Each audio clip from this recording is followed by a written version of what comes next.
ఇంత పని జరుగుతదని అస్సలు ఎక్స్‌పెక్ట్ చేయలేదు. ట్రిప్ మిడిల్‌లో ఇలా టైర్ పంక్చర్ అయింది.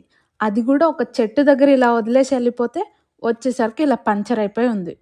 అక్కడ ఎవరినడిగినా సరే, షాప్స్ అయితే ఈ ప్లేస్‌లో అస్సలు అవైలబుల్‌గా ఉండవని చెప్తున్నారు. అసలేం జరిగిందంటే, మా కజిన్స్ అందరం కలిసి ఎప్పుడు గ్యాదరింగ్ చేసుకొని ఒక ప్లేస్‌కెళ్దామన్నా సరే, ఇప్పటి వరకు జరిగిందే లేదు. ఫర్ ది ఫస్ట్ టైమ్ మేము వెళ్ళాం. ఆ ట్రిప్‌లో మాత్రం మేము మామూలుగా ఎంజాయ్ చేయలేదు. ఫైటింగ్స్ అయ్యాయి, డాన్స్ అయ్యాయి, ఎన్నో ముచ్చట్లయ్యాయి. ఎంత బాగా ఎంజాయ్ చేశామంటే ఆ ట్రిప్పు, అంత బాగా ఎంజాయ్ చేశాము. అసలేం జరిగిందో ఇప్పుడు చెప్తున్నాను వినండి. మేమందరం స్టార్ట్ అయిపోయాం. కొత్తపల్లి రిజర్వాయర్‌కని చెప్పి. అక్కడికెళ్ళాక కియా కింగ్‌తో స్టార్ట్ చేసాం మా డే. క్రేజీ డ్రైవ్ ఉండే. లైక్ మాకు తెలీదు ఎప్పుడు చెయ్యడము. ఫర్ ది ఫస్ట్ టైమ్ చేసాము. ఇది యాక్చువల్‌గా మనం ఆపోజిట్ డైరెక్షన్‌లో మనం అనాలి. లైక్ మనం లెఫ్ట్‌కెళ్ళాలనుకుంటే రైట్, రైట్‌కెళ్ళాలనుకుంటే లెఫ్ట్.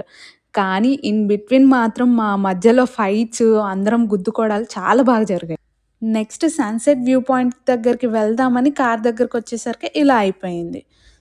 ఫస్ట్ అయితే సన్‌సెట్ వ్యూ పాయింట్ దగ్గరికి వెళ్ళి, అక్కడ ఎవరినైనా అడుగుదామని చెప్పి అక్కడికెళ్ళాము. అక్కడికెళ్ళి వ్యూ చూసాక అక్కడున్న వాళ్ళని అడిగితే, నో షాప్స్ అని చెప్పారు.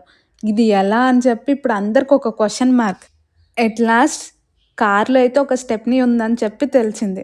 ఫిక్స్ చేశారు. వీళ్ళు యూట్యూబ్ నాలెడ్జ్ యూజ్ చేసి మంచిగా ఫిక్స్ చేశారు. హ్యాపీగా బకెట్ ఫుల్ ఆఫ్ మెమరీస్‌తో అయితే మేము స్టార్ట్ అయిపోయాము ఇంటికి. మీకు మా ఛానల్ ఇంట్రెస్టింగ్‌గా అనిపిస్తుంటే అక్కడున్న బుల్లి లైక్ బటన్‌ని క్లిక్ చేసి సబ్స్క్రైబ్ బటన్‌ని క్లిక్ చేయండి. ఎట్లు మీకు ఇది అయి